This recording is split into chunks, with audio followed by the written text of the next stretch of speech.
I'm Blake Brown, and this is Backroads Basketball.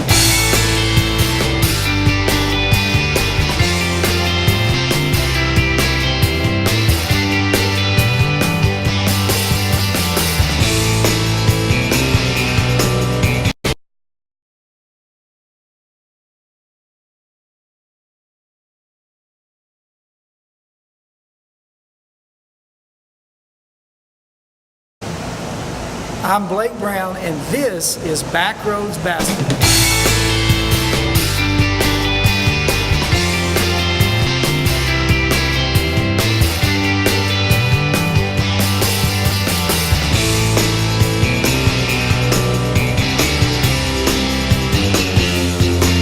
Well, Jerry, here we are. Backroads Basketball has made it to Pampa, Texas, home of the Harvesters, and home court, of course, is McNeely Fieldhouse. Let's go and take a look inside. These guys back in the 50s, they were high school basketball in Texas. They won 4 titles in a span of 6 years, and they had 2 undefeated teams and 2 really big winning streaks that we'll hear about later. This is the old lobby, which is really not used anymore, but it's still here. The gym now, most people access it from the back side, but this is where, you know, when I came in 1980, I came down these stairs and I was bawling and squalling about our loss. So here we are. You know, and here's the thing about McNeely Fieldhouse, Jerry, is I've been in over 400 gyms, and they're all unique, but there's not a gym like McNeely Fieldhouse that I've seen. This, to me, this takes me back to, say, a field house in Indiana. That's the vibe that I get. When I think of McNeely Fieldhouse, you know, you look at the balcony seating. For its time, it was built in '51, and it's huge. For 1951, this is a really, really big gym. So this was a showcase gym for the Texas Panhandle. Now, Clifton McNeely, believe it or not, Jerry, was the first player ever drafted by an NBA team.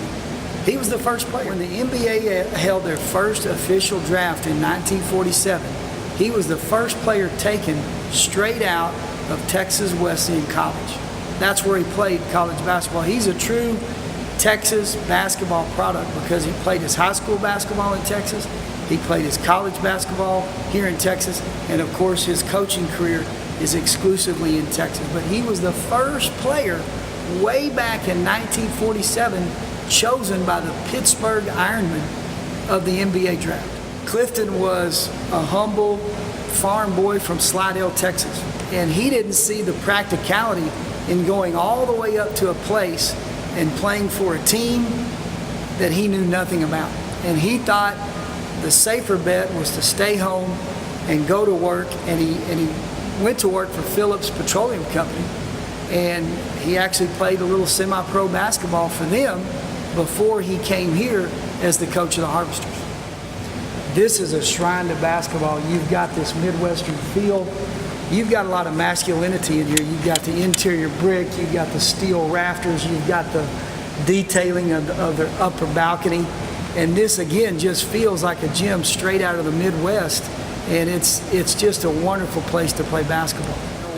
What's great about McNeely Fieldhouse is you have the 2 big window features here on the north side of the gym, and it lets all the natural light into it, and that just adds a charm to it in itself. You know, and so many people now have covered over those windows.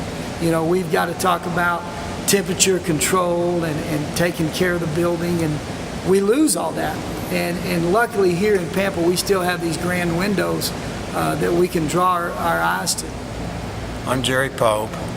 I played basketball for Coach Clifton McNeely in the 50s. We won, during his tenure there, at that time he won 72 straight games in a row. And at another era, he won 44 games in a row, which is, he was just the greatest coach in basketball as far as I'm concerned. Okay, so Jerry, I know you guys won a lot of games with Coach McNeely, but what was it about him that pulled out all those wins and you got with your teams What was he like? What was his demeanor like? What was his coaching style? His coaching style is no longer in vogue. I mean, there's nobody like him because he was always on the bench. And when we practiced on the north end of this gym, he'd stand at the baseline and he would just watch us practice. He may say one word, he may say two words, or he may say no words. Just watched us practice. And then for specialty things, we'd like practice freezing the ball, holding on to the ball, and we ran a little four corner on that where we'd pass to the wing and cut, pass to the wing and cut. That's what we'd do. And we always worked on that. We'd work on the jump ball because that was very important back then to get possession. And it's not so important today, but it should be important. But it's not.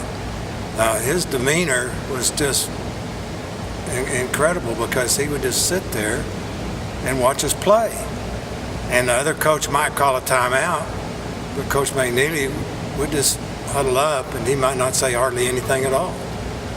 Just be ready for the referee to tell him it's time to get back on the floor and play. That was Coach McNeely, excuse me. He was just unique in that he just had it all under control.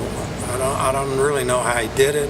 It sounds to me like, Jerry, that he built a lot of trust in practice with you guys. He was a man of few words, but many actions. That's right, exactly. He instilled that confidence in you without saying we're going to have some confidence. He never talked about anything like that. He never was negative. Glad you brought that point up. He was never negative about anything at all. It was just do your job, and I know you'll do it. That was kind of confidence that we had. And huddles, he just might not have anything to say at all, like I mentioned. And it was just all natural, just real natural with Coach McNeely because he was charismatic. There's nobody like him, period. He was a great athlete. He was a great motivator and didn't even act like a motivator today. I mean, you wouldn't see him standing up today on the, like the coaches do today. They want to stand up and run up and down the sidelines, which he'd never do that. It's just like I said, one lady told me that's why she came to the game, so she could see Coach McNeely sit there and watch the game. I mean, what was more impressive than that in itself? I just think it was a good picture of Coach McNeely. Beyond pictures, it just meant everything to me. Coach McNeely left his job with Phillips, Bartlesville, Oklahoma, and came here to Pampa, and it didn't take him long to instill the winning ways of the Harvesters. He had a 6-year run, and we're going to learn more about it. 4 state titles in the span of 6 years, and he had 2 undefeated teams, and his teams were really known for their hard, disciplined play on the court. Well, McNeely Fieldhouse, it doesn't change. It's got tradition that has lasted forever. And Coach Hale was one of those guys that followed a long line of really great coaches, and he understands tradition. Garland Nichols was the head coach of Pampa and had a great run of teams, but it was Robert Hale who was finally able to repeat that championship history that Coach McNeely did, 30 some odd years later, whatever it was, 1996, from 59 to 96. So he was able to capture the magic that a great number of coaches were not able to, even though they had a lot of really good teams.